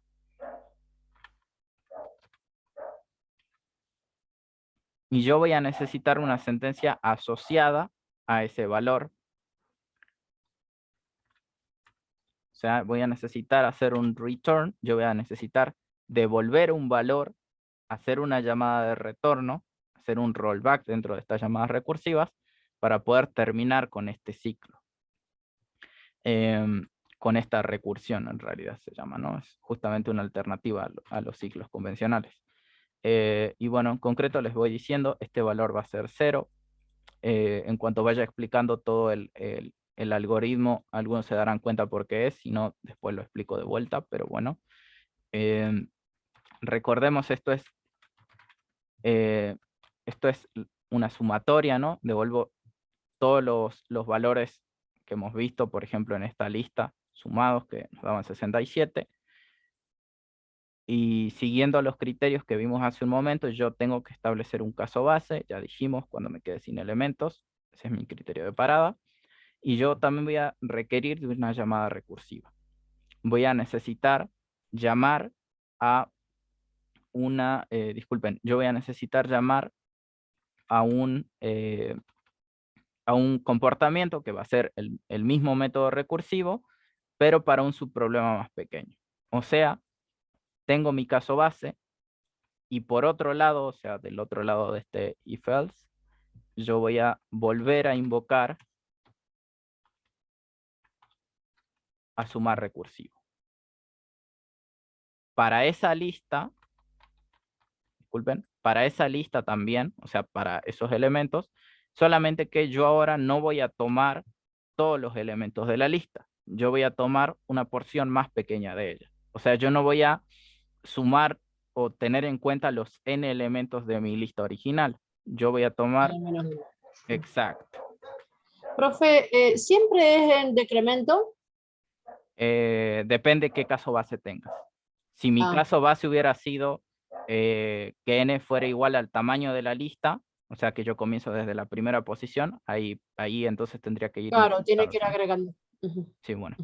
Depende siempre del caso base que tengan, pero sí, Claro. no necesariamente esto siempre debe decrementarse. Bueno, pero bueno, entonces en este caso yo me invoco a mí mismo, ¿no? Solamente que ahora yo voy a dejar, cuando yo haga esta llamada recursiva, voy a dejar en stand-by el problema, o sea, el problema original, la sumatoria para los n elementos se va a quedar en espera hasta que yo resuelva el problema más pequeño, hasta que yo primero sume los 5 elementos. Internamente, ¿qué va a hacer esto? Si la cantidad de elementos no es 0, o sea, si para esos n-1 elementos todavía no hemos, disculpen, yo no he vaciado la lista completamente, entonces me voy a tener que invocar a mí mismo, voy a tener que seguir con la recursión, ¿no? Y así voy a ir decrementando el tamaño de la lista hasta que el valor final sea 0. Y bueno, pero adicionalmente, yo voy a tener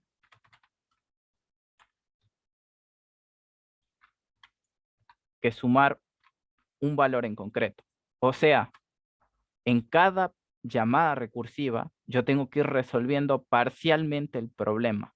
Yo tengo que aportar algo a la solución de este algoritmo. En concreto, lo que voy a aportar es un elemento de mi lista, que si recordamos en el ejemplo original, como pueden ver, lo que yo hacía simplemente era descartar el último elemento para el subproblema P1, o sea, yo aquí no tomo este 9, porque ese valor 9, ese último elemento, lo estoy sumando al momento de hacer la llamada recursiva. O sea, estoy tomando el elemento de la última posición. Aquí, disculpen, esto es n-1 solamente porque las listas en Java comienzan en 0, recuerden, por eso si no sería hasta n.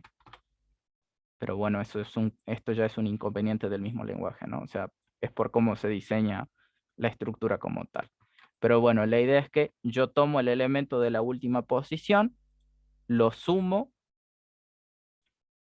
al resto de la lista. O sea, lo sumo a los n-1 elementos restantes de mi lista, a los 5 elementos que me quedan, que serían 6, 40, 13, menos 1 y 0. Entonces, de esta manera, yo resuelvo parcialmente en una llamada del problema y voy delegando siempre problemas más pequeños en otras llamadas recursivas. Y por eso también, alguno quizá ya habrá captado por qué acá hago un return 0. Bueno, si esto es una sumatoria, cuando yo llegue cuando mi lista sea vacía, ¿no? O sea, cuando el tamaño de la lista sea 0, básicamente yo no debo agregar ningún valor adicional a la sumatoria, o sea, yo no tengo que modificar ese resultado. Y por eso retorno 0, porque es el neutro aditivo, ¿no? Entonces, esto no va a alterar el resultado final de mi problema. Y con esto yo voy a, disculpen, aquí voy a agregar, con esta llamada recursiva, yo voy a ir resolviendo parcialmente la sumatoria. Entonces ahora vamos a probar este algoritmo. Ya voy a llamar a sumar recursivo para la lista y para los n elementos, ¿no? Entonces, lista.length. Entonces,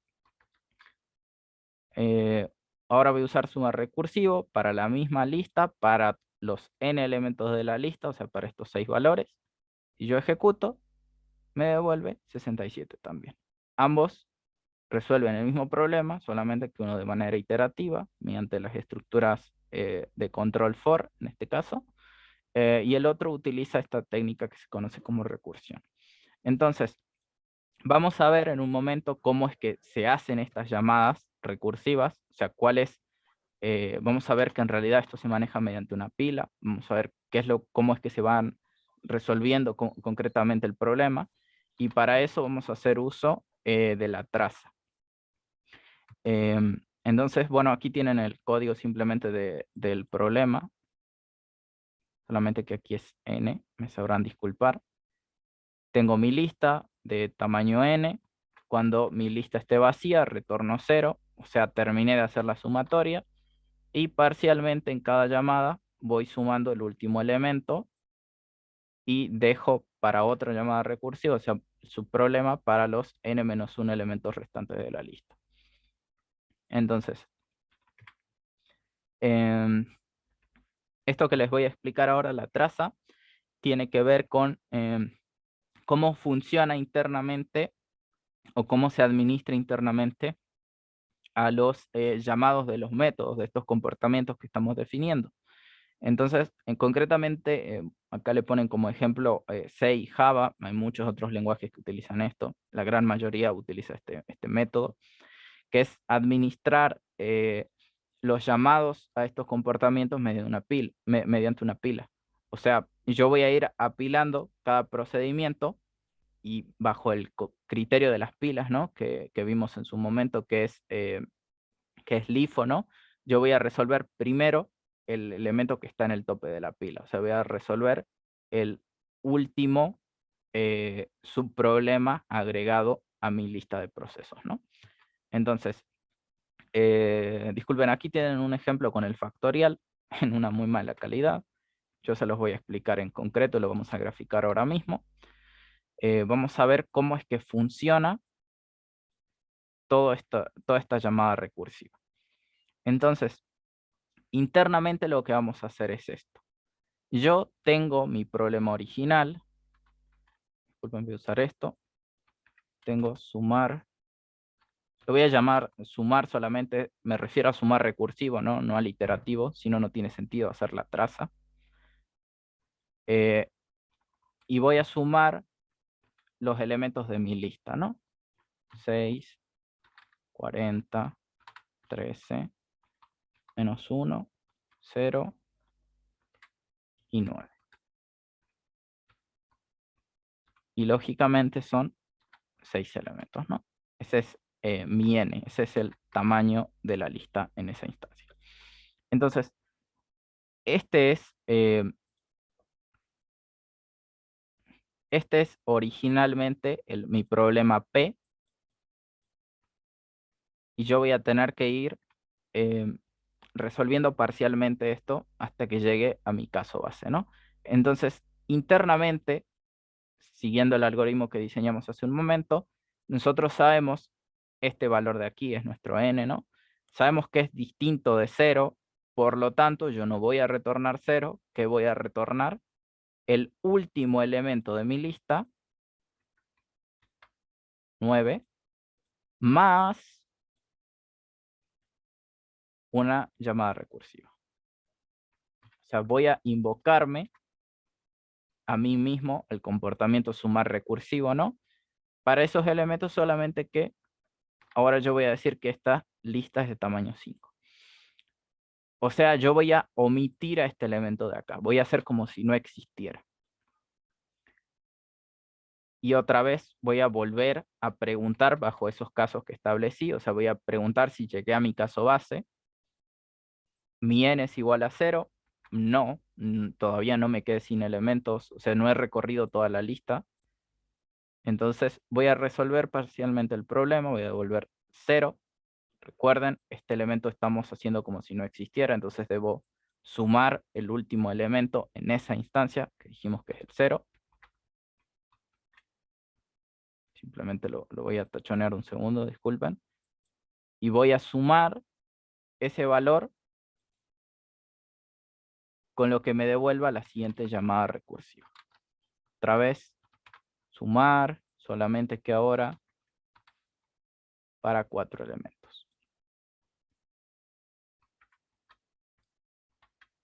Entonces, volvemos a preguntar, este n es igual a 0, no lo es obviamente, hago otra llamada, devuelvo, recuerden, estos dos los estamos obviando, devuelvo -1 más la sumatoria para el resto de la lista, ¿no? Entonces, en este caso me disculparán, voy a dejar puesto esto así, solo que para los últimos 3, ¿no? Lo vuelvo a poner aquí arriba, no tengo mucho espacio. ¿Está? O sea que omito todo esto de acá, ¿no?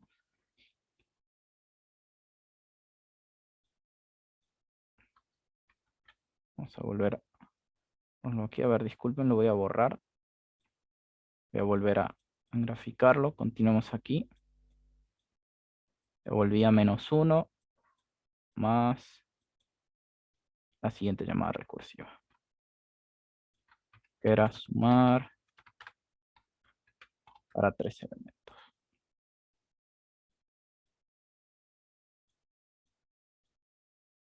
Lógicamente, este n no es 0, es 3, o sea, sigo tomando en cuenta algunos elementos, ahora devuelvo 13, más una siguiente llamada recursiva. Entonces, ustedes ya se habrán dado cuenta que poco a poco yo estoy reduciendo la cantidad de elementos que tengo en la lista como tal. Podría ser el n que yo quisiera, pero para este ejemplo, para no complicarlo, vamos a tomar solo en cuenta esto. Y así de esta manera, yo voy omitiendo elementos, o sea, voy acortando el problema, no voy a hacer una sumatoria, no voy a tomar en cuenta toda la lista, solamente voy a tomar una lista más pequeña siempre.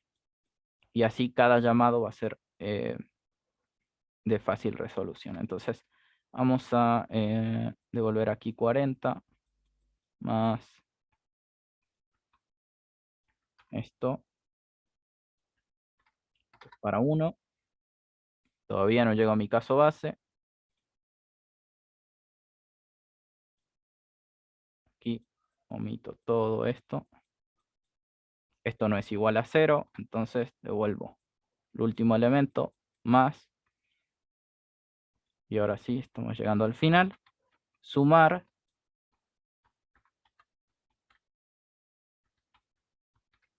para 0 elementos. Entonces, en principio, todos los elementos de mi lista desaparecieron, ¿no? O sea, he llegado a que mi n sea igual a 0, o sea, llegué a mi caso base. Básicamente, ya he sumado todos los elementos, o sea, en cada llamada recursiva resolví parcialmente el problema, llegué a sumar todos los elementos de mi lista, cualquier colección podría ser, y finalmente devuelvo el valor que definimos en el caso base, devuelvo 0. Entonces, por eso había definido 0 originalmente, porque yo en cada llamada recursiva estoy haciendo una sumatoria, ¿no? O sea, si englobamos todo esto, si combinamos todo esto, yo voy a tener la sumatoria de todos los elementos, ¿no? Entonces, yo requiero de esta llamada recursiva, o sea, yo requiero disculpen, de este caso base, y debo devolver un valor para acabar con esta serie de llamadas. Y justamente devuelvo 0 para que no comprometa el resultado del algoritmo, ¿no? Porque otra vez es el neutro aditivo. Entonces, de esta manera yo voy a devolver 67. Y también lo podemos ver en todas las llamadas. Si yo hago un rollback, que les decía, yo hago una vuelta atrás, o sea, voy desapilando los elementos, voy desapilando todas las llamadas recursivas, yo sé que aquí voy a devolver 0, 0 más 6, en esta llamada voy a devolver 6, en esta llamada aquí voy a devolver 46, ¿no? O sea, el valor que me devolvió previamente, que me retornó el método, más el que tengo en esa instancia. Luego un 13, que voy a devolver 59, otra vez aquí atrás, voy a devolver 58. Es como que hace un doble chequeo, profe. ¿Siempre tiene que hacer este doble chequeo? Devolver atrás no, es solamente para mostrarles el... Ah, ok. o sea, lo hace propiamente Java, ¿no? Vos no tenés que Ajá. hacerlo. Esto es solamente para... o sea, solamente estamos desarrollando la traza para mostrarles cómo es que... el Entender kernel- cómo hace. Claro, claro. Exacto. Nosotros no lo tomamos mucho en cuenta. Y bueno, más 59, sí, disculpen, 58 más 9, 67, ¿no? Vamos volviendo atrás. Entonces, finalmente, esto nos va a devolver el resultado que estábamos esperando. Cada subproblema, este era P, este era P1, P2, P3, P4, P5 y P6. Es un problema más pequeño. Siempre estoy tomando en cuenta menos elementos de la lista, hasta que llega el punto en que la lista está vacía. Cuando mi lista está vacía, yo digo, terminé de sumar los elementos. Y el valor que devuelvo para esa sumatoria es 0, para no alterar justamente el resultado de la suma. Entonces, esto de aquí, en esta traza, ustedes pueden ver cómo es que se apilan las llamadas.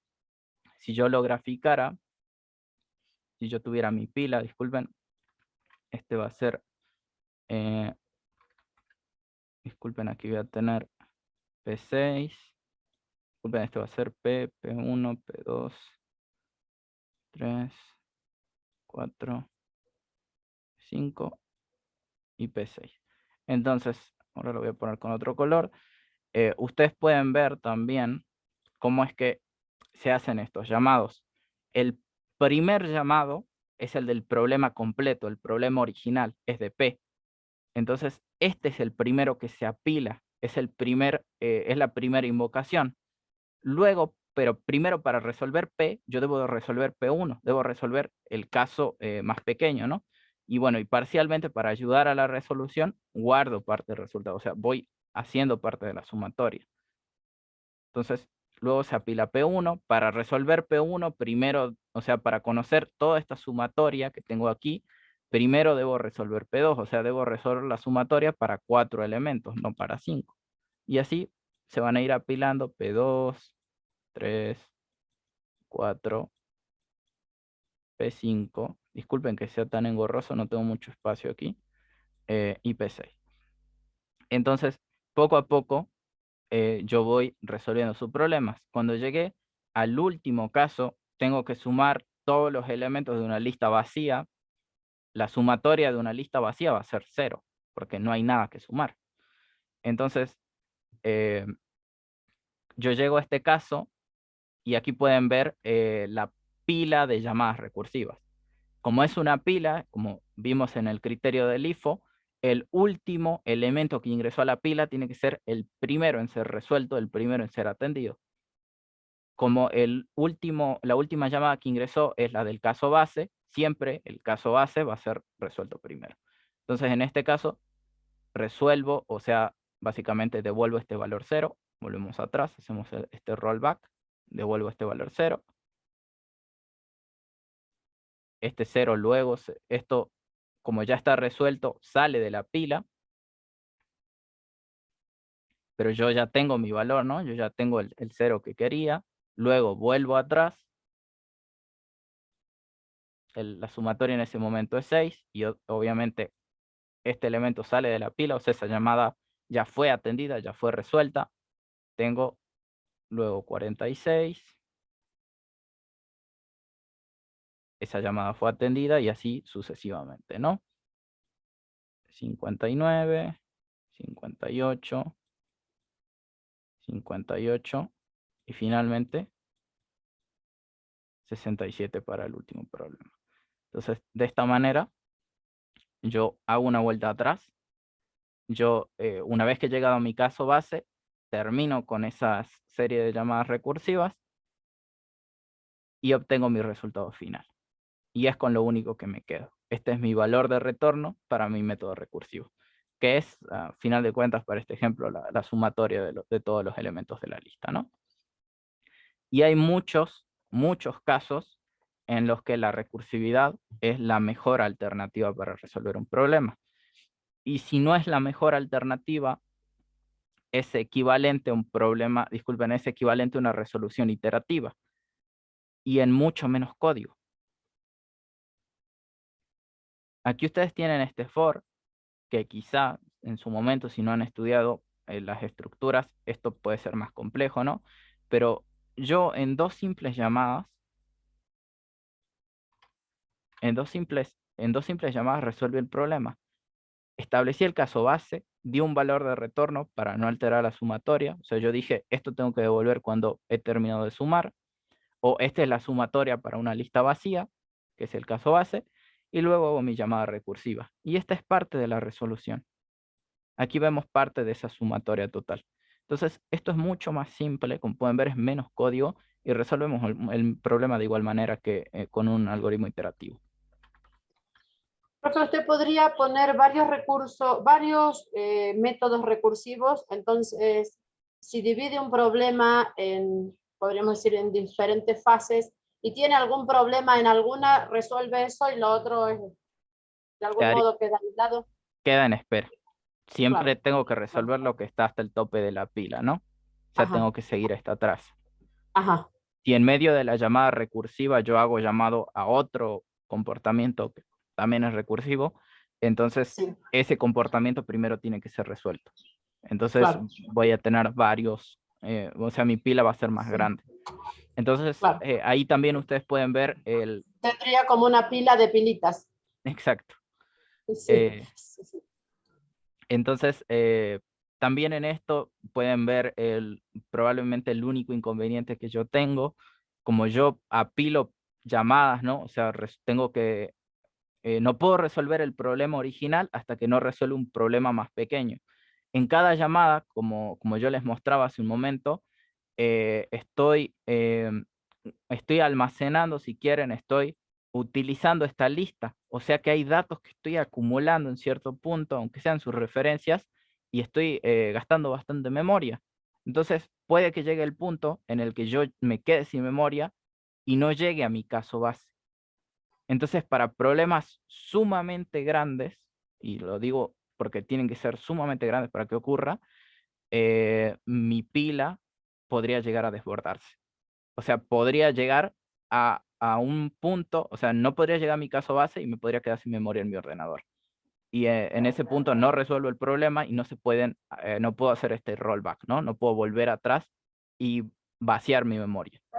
O sea, Profe, eliminar a los subprocesos de la pila. ¿Sí? profe, ¿puede poner el anterior método que es más fácil de hacer porque me olvidé, no le pude sacar impresión en pantalla para practicarlo? Esto de aquí, disculpa, control, lo muestro de vuelta. Sí, disculpe, ¿no? Que... Sí, no es problema. Te refieres a esto, ¿no?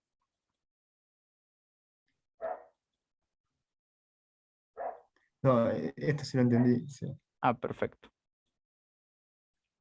Ah, ¿querés ver el método recursivo? sí, para no hacer todo esto, ¿qué más? Ok. Este es el Ah, comportamiento. ese, perfecto.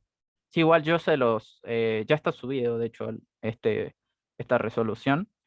em, pero bueno, no es problema, ¿no? Es simplemente una sumatoria.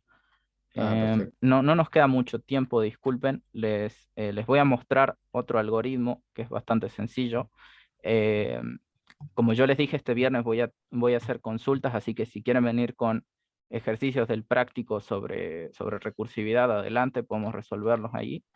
Pero bueno, de esta manera existen muchos algoritmos que pueden ser recursivos, como les decía, el único peso tiene que, si yo debo hacer demasiadas llamadas, puede ser que me quede sin memoria.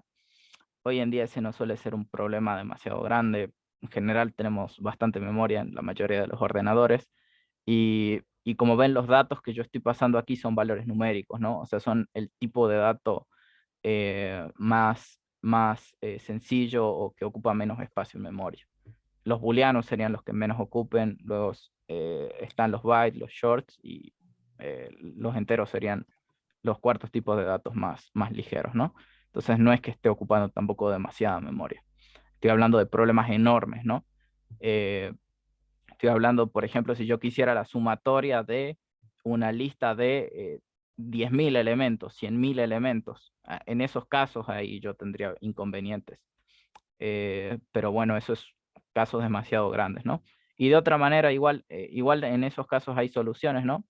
En vez de sumar, de hacer todo el problema recursivo, de resolver todo mediante recursión, si yo tuviera, imagínense, una lista de 100.000 elementos, yo puedo invocar muchas veces al algoritmo recursivo, digamos 100 veces, y entonces ya no sumo 100.000 elementos, sumo 100 veces 1.000 elementos.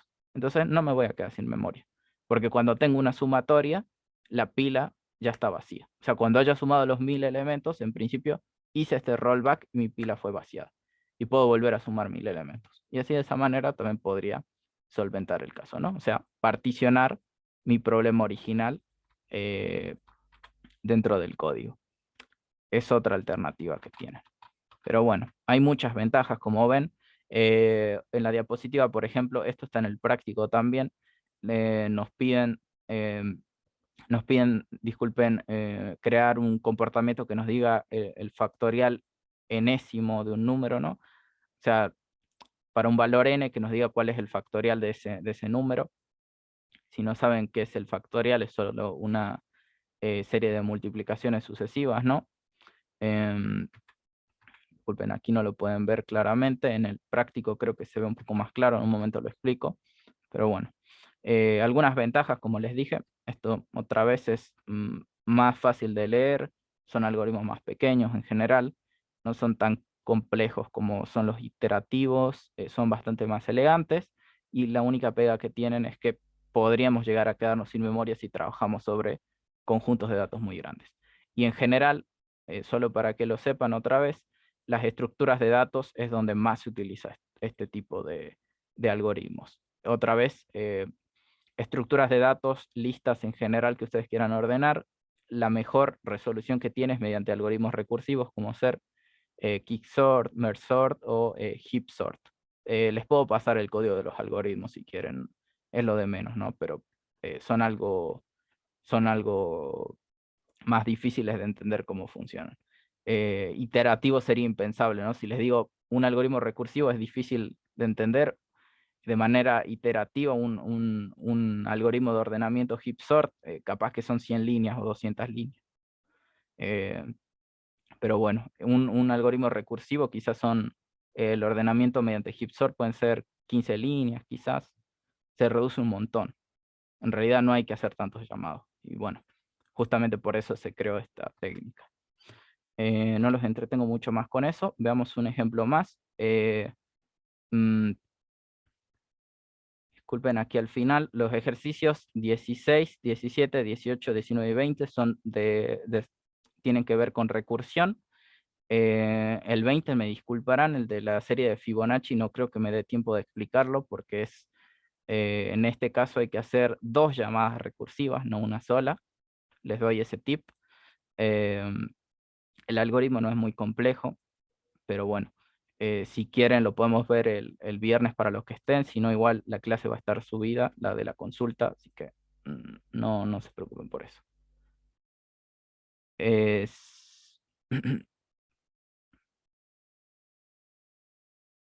La Z es con minúscula, Matías.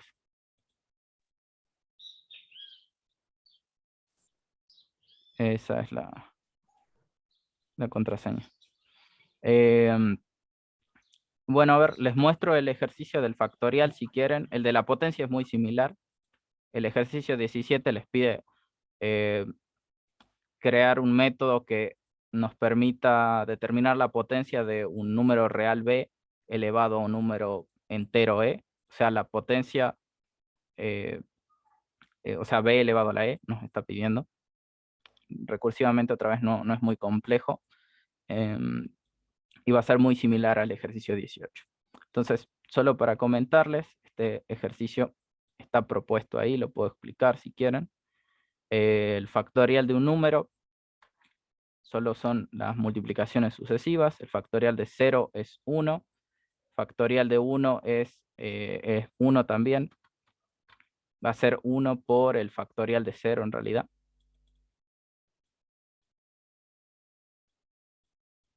el factorial de 2 es 2 por el factorial de 1. El factorial de 3 es 3 por el factorial de 2. El factorial de 4, ya se imaginarán, es 4 por el factorial de 3, ¿no? Es como si fuera la sucesión de Fibonacci, pero multiplicando, ¿no? Siempre toma la anterior. Sí, la sucesión de Fibonacci Ah. toma los dos anteriores Claro, en realidad y los claro. suma. Ajá. Pero sí, es algo similar.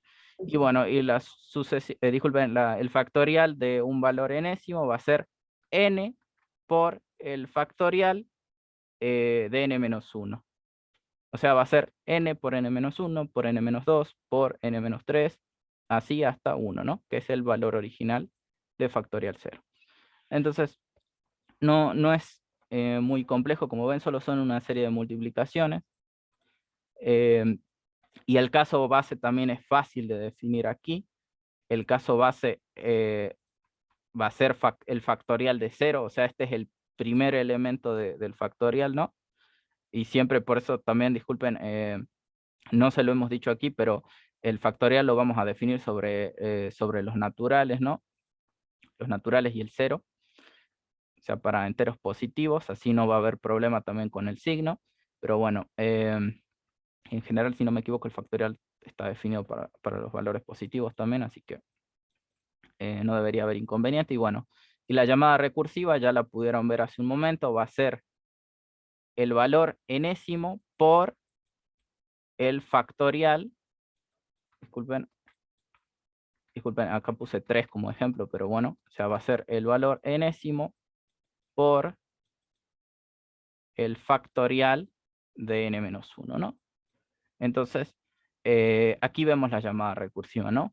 Parte del problema se resuelve en una llamada, o sea, vamos a multiplicar ese n por los sucesivos valores, o sea, para un n menor siempre. Entonces, esta llamada luego va a llamar a ser n por n-1 por el factorial de n-2, ¿no?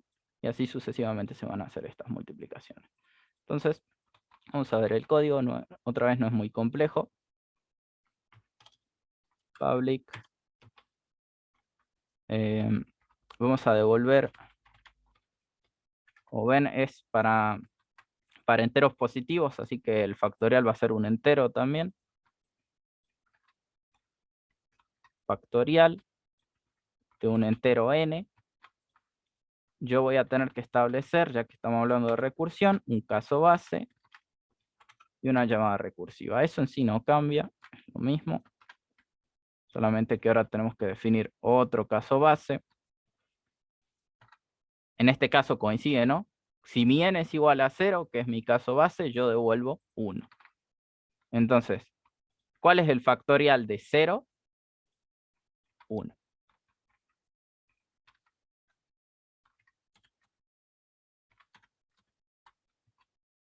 Básicamente eso. Ese es mi caso base, ese es mi caso de parado. Siempre como multiplico por el factorial anterior, ¿cuándo termino? Cuando llegué al factorial de 0, que es el primer factorial, ¿no? Y bueno, y la llamada recursiva, ya lo han visto hace un momento. Yo voy a multiplicar n por el factorial de n-1. Entonces siempre voy a hacer una llamada a un n menor. Luego esto va a ser n-1 por factorial de n-2, n-2 por factorial de n-1 y así sucesivamente hasta que llegue a mi caso base. Entonces de esta manera, esto también lo pueden ver de otra manera si quieren. ¿Por qué devuelvo 1 en el caso inicial? No puedo devolver 0 porque recuerden, si esto es toda una productoria, si quieren, cuando llegue al último valor, cuando llegue a 0, si multiplico por, o sea, si multiplico por 0, entonces toda la productoria es 0, ¿no? No es solo porque sí este factorial. O sea, no es, el factorial de 0 no es 1 solo porque yo así lo quiero.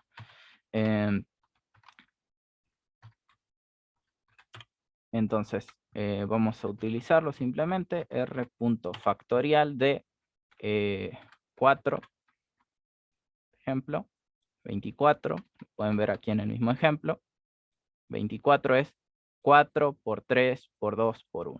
Y de hecho, si quieren, para que puedan ver cómo es que se hacen estas pilas de llamadas, ustedes algo que les puede ser útil es hacer un print en el lado de la llamada recursiva para que puedan hacer un seguimiento de qué estoy multiplicando en cada instancia. Yo lo que voy a poner aquí es n. N, disculpen, más. No, sí, n simplemente. Ahí está. Entonces, ustedes pueden ver aquí. Voy a printear aquí un mensaje factorial. También ahí vemos el orden de la pila, también ahí, ¿no? Ahí se ve. Exacto.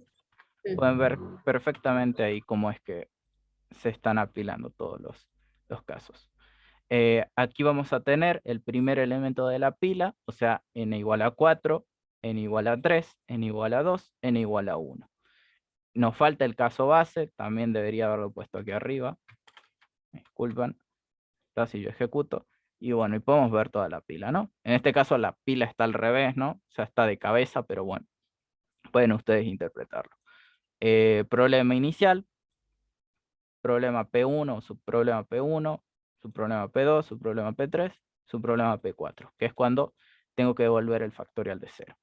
Y en cada uno de esos casos, ustedes si quieren pueden poner otro mensaje aquí para poder diferenciar claramente qué es lo que se hace en cada llamada.